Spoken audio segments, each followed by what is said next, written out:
Ce journal vous est offert par le FPI, Fonds des promotions de l'industrie, votre partenaire privilégié pour la réussite de vos projets.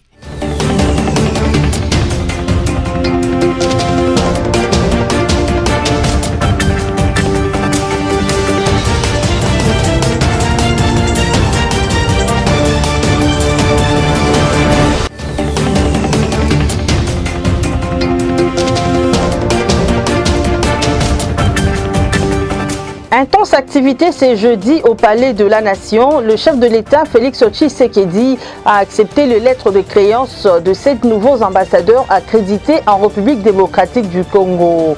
Les tueries enregistrées ces 3 derniers jours à Kinshasa n'ont pas laissé indifférents les habitants de la capitale. Au micro de BSC TV, ils ont crié au secours et rappelé le devoir de la PNC.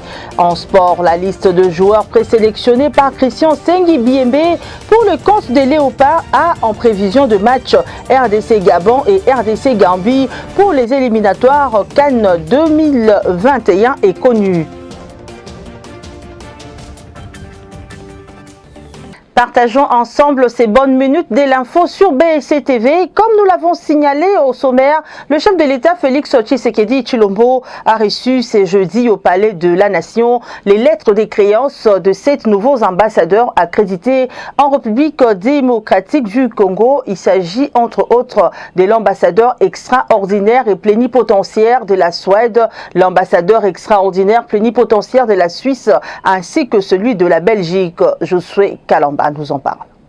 Ce mercredi 31 octobre 2019, 7 nouveaux ambassadeurs accrédités en RDC ont déposé leur lettre de créance auprès du président de la République Félix Antoine Tshisekedi Tshilombo au cours d'une cérémonie solennelle tenue au Palais de la Nation. Il s'agit des ambassadeurs de la Belgique, de l'Italie, de l'Angola, de la Suisse, de la Suède et les nonces apostoliques du Vatican. Chacun d'entre eux a été reçu par le chef de l'État pendant une dizaine de minutes. Ces nouvelles accréditations viennent appuyer la ferme détermination du chef de l'État Félix Tshisekedi qui consiste à revitaliser le lien entre la République démocratique du Congo avec les autres pays du monde dont la Belgique. Il se doit rappeler que le chef de l'État Félix Tshisekedi a présidé cette cérémonie après un séjour en Europe qui l'a conduit notamment à Sochi où il a pris part au sommet Russie-Afrique. La jumelle à l'ancien président de la RDC est élue présidente de la commission défense et sécurité de l'Assemblée nationale. L'honorable Jeannette Kabila a raflé ses postes le mercredi lors du vote organisé à la Chambre basse du Parlement. Placide Kieselo. La députée nationale Jeannette Kabila a été élue présidente de la commission défense et sécurité de l'Assemblée nationale ce mercredi 30 octobre 2019 à l'issue de la plénière programmée pour l'installation des animateurs des commissions permanentes de l'Assemblée nationale. Jeannette Kabila sera secondée par Crispin Atama, ancien ministre de la Défense. L'élu de Moba est à sa 2e législature. Lors de la première, elle a été à la tête de la commission des sages de l'Assemblée nationale. Il s'est de signaler que certaines commissions n'ont pas encore d'animateurs. Sur les 10 commissions, 7 seront animées par les députés issus de la majorité parlementaire FCC-CACH. Par ailleurs, les 3 commissions restantes sont réservées à l'opposition parlementaire qui ne parvient pas encore à proposer les noms des 3 députés devant occuper la présidence des dites commissions. Pour permettre à l'opposition de se mettre d'accord autour des 3 noms, le bureau de l'Assemblée nationale a accordé un délai de 48 heures au groupe parlementaire de l'opposition. Ce délai est aussi valable pour que ces groupes parlementaires désignent la personne qui devra occuper les postes des rapporteurs adjoints accordés à l'opposition. Dans un autre registre, la population quinoise vient de passer 3 mauvaises journées. Elles ont été caractérisées par des tueries orchestrées par les éléments de la police nationale congolaise. Les Quinois ont réagi. Beaucoup demandent que la justice fasse son travail, qu'elle mette les commanditaires de ces tueries face à leurs responsabilités, pendant que d'autres demandent aux autorités de lutter avec tout cœur contre l'impunité, que la police se souvienne de sa mission qui est celle de protéger les citoyens ainsi que leurs biens. Reportage de Sami et Bosongo et Jeanne-Rose Essengo. 3 Kinois sont tombés à cause des tirs des policiers à la gâchette facile sur 3 jours d'affilée. C'est la tragédie vécue à Kinshasa du lundi 28 au mercredi 30 octobre. Une série noire et lugubre qui a sorti les Kinois de leur retenue. De la politique du recrutement des policiers jusqu'à la vraie justice dont doivent découler les sanctions sévères et dissuasives contre les infracteurs, les Kinois expliquent pourquoi la population réagit depuis un certain temps d'une certaine façon face aux policiers, quand et comment procéder au tir des sommations, la vraie mission de la police qui est non pas de tuer la population, mais de la protéger avec ses biens. Qu'on réveille vraiment conscience, il y a l'autorité, surtout il y a la police.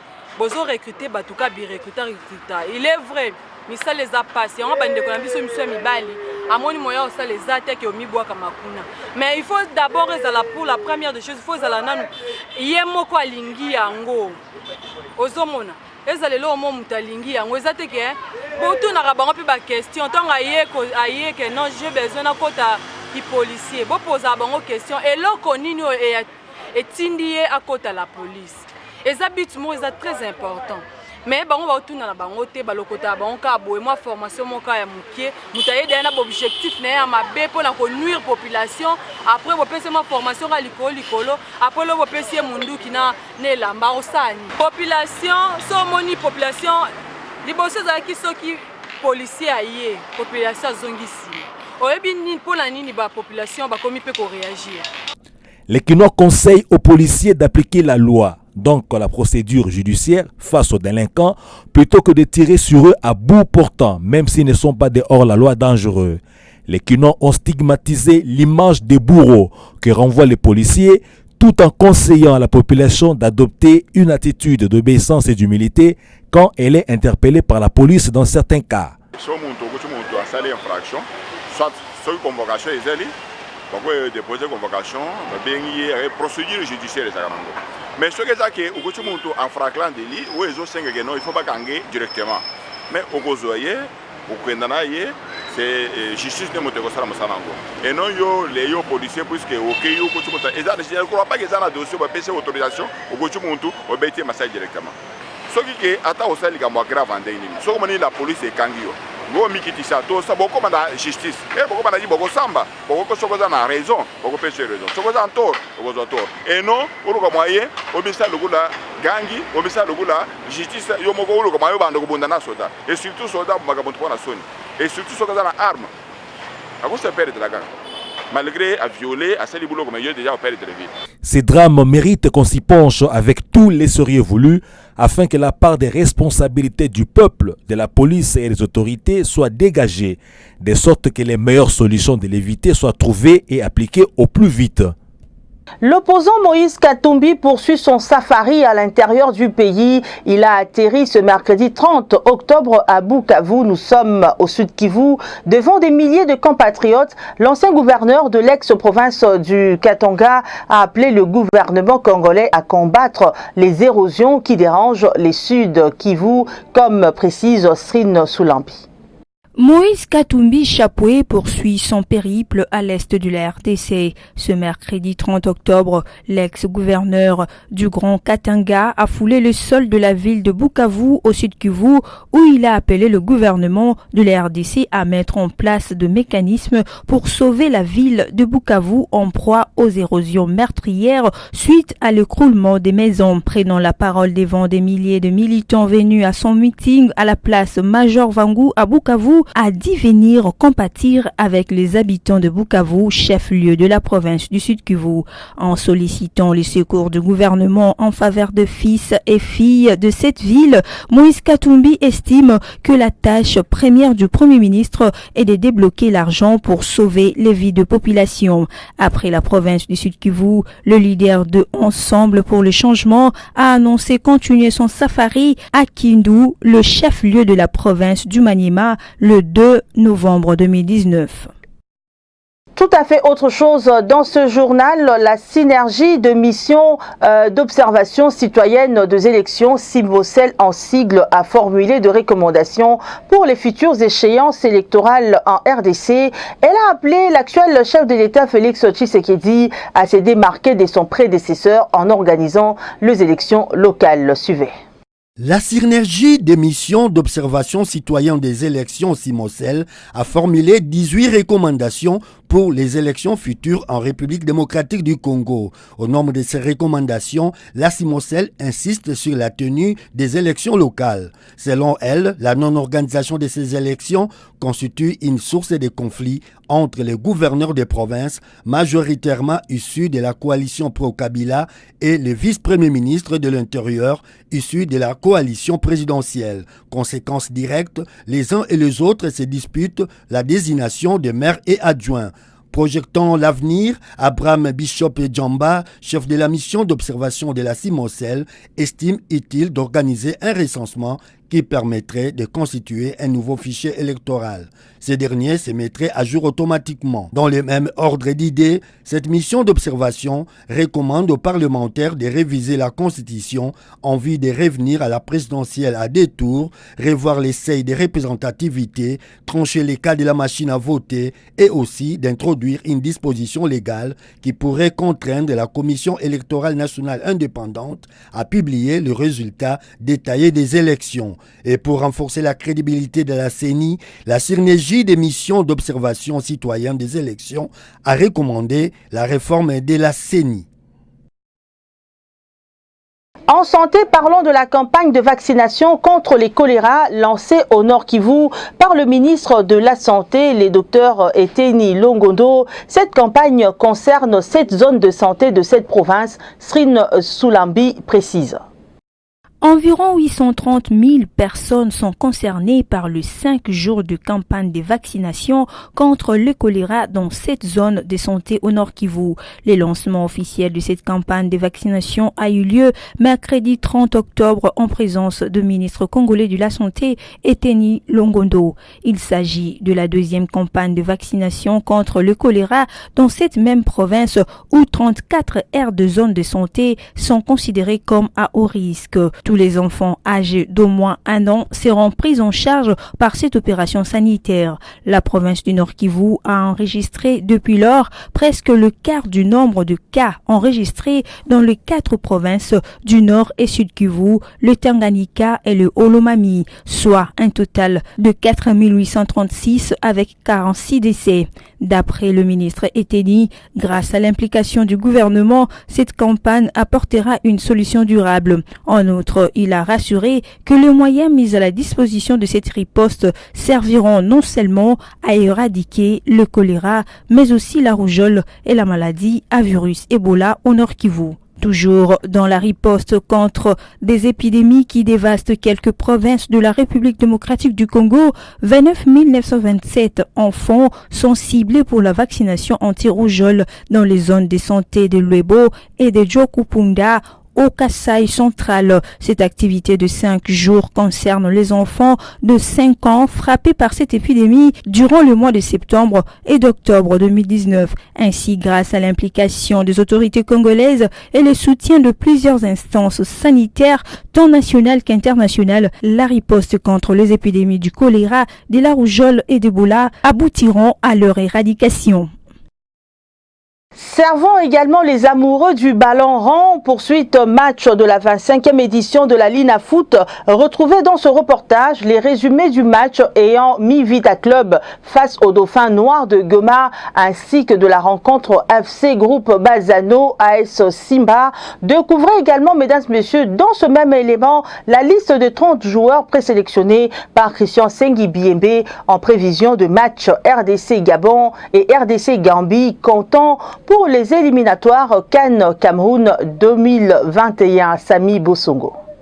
La bagarre des Dauphins Noirs de la RDC s'est achevée à l'avantage des Dauphins Noirs de la capitale, victorieux de ceux de Goma par 2-0. Le FC Groupe Bazano s'est offert la chair de l'association sportive Simba par 2 réalisations contre rien.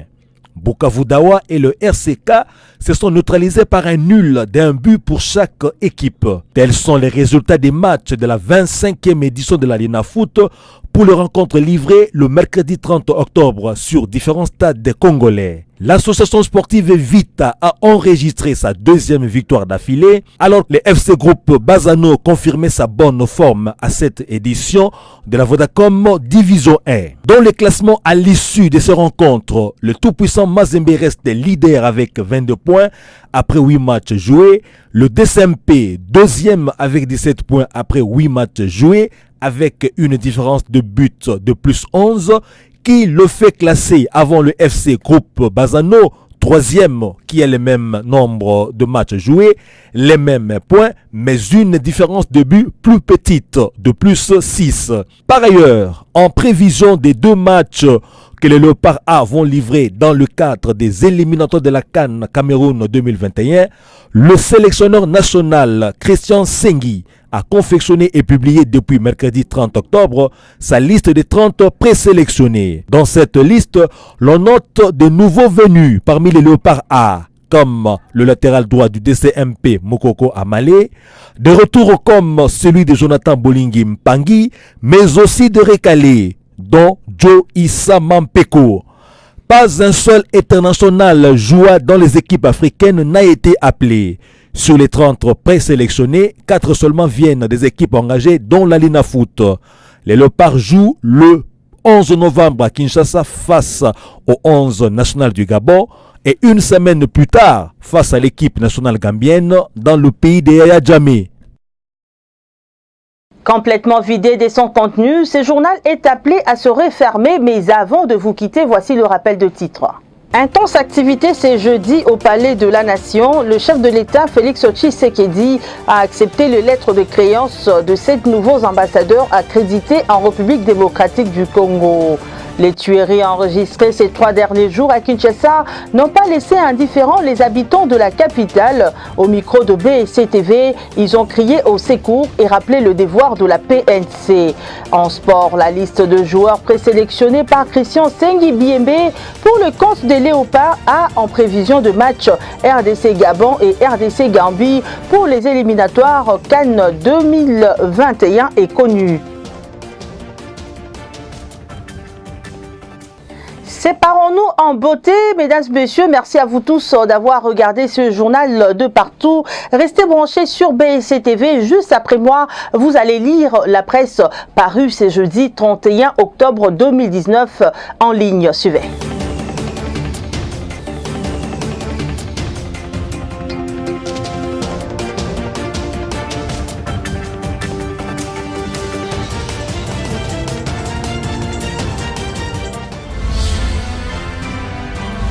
Ce journal vous a été offert par le FPI, Fonds des promotions de l'industrie, votre partenaire privilégié pour la réussite de vos projets.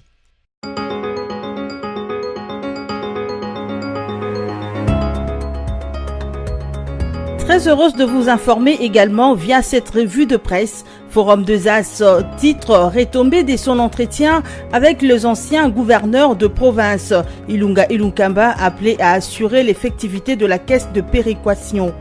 Les collectifs d'anciens gouverneurs des provinces a été reçu en audience dans la soirée du mardi 29 octobre par le Premier ministre Sylvestre Ilunga Ilunkamba. Les anciens gestionnaires des provinces étaient allés partager avec le chef du gouvernement national leur expérience des gestions du Congo profond. Au cours de cette audience, les anciens gouverneurs ont évoqué plusieurs problèmes liés à la gestion des provinces. Les collectifs n'ont pas caché son admiration face à l'option levée par le Premier ministre Ilunga Ilunkamba de privilégier les actions à impact visible à partir de la base. Dans cette logique, les secteurs, le territoire, bref, les entités territoriales décentralisées et TD en sigle seront privilégiées. Sous la conduite d'André Kimbuta Yango, ex-patron de la ville-province de Kinshasa, les collectifs d'anciens gouverneurs de province a fait état des lieux de priorité que le Premier ministre Sylvestre Ilunga s'est fixé dans son programme. Parmi ces priorités figurent l'éducation, la santé, les infrastructures et les routes des dessertes agricoles. Visitons les sites actualité.cd qui écrit « Assemblée nationale, les postes réservés à l'opposition toujours vacants, faute des compromis. Les membres de l'opposition ne se sont pas encore entendus sur leurs délégués aux différents postes des commissions permanentes de l'Assemblée nationale. Les tractations continuent face aux divergences entre le groupe MLC-ADN et les deux groupes proches de Moïse Katumbi, MS-G7 et AMK et alliés. S'en était remis au présidium de l'AMUCA, mais jusque-là, les dissensions sont encore visibles. Les dissensions concernent aussi l'occupation du poste des rapporteurs adjoints, le seul poste réservé à l'opposition dans les bureaux de la Chambre basse du Parlement. Tour de radio Capi de renseigner Tanganyika, le général Yav annonce la traque de groupes armés réfractaires. Dans un communiqué publié mercredi 30 octobre à Kalemi, les commandants de la 2e zone de défense, général-major Philémon Yav, dans un communiqué publié mercredi 30 octobre à Kalemi, les commandants de la 2e zone de défense, le général-major Philémon Yav, a annoncé pour bientôt les opérations des FARDC pour la traque de groupes armés réfractaires à la reddition volontaire. Dans les cadres du renforcement de la cohabitation pacifique, selon lui, un barza communautaire sera mis sur pied dans un avenir proche par les autorités politico-administratives et de la MONUSCO à la seule condition que tout le monde remette les armes. Le général-major Yav a par ailleurs appelé le groupe qui détiennent encore les armes à les rendre au plus vite aux forces armées de la République démocratique du Congo. Mesdames, Messieurs, c'est cette note qui nous permet de mettre un point final à cette lecture de journaux en ligne du 31 octobre 2019.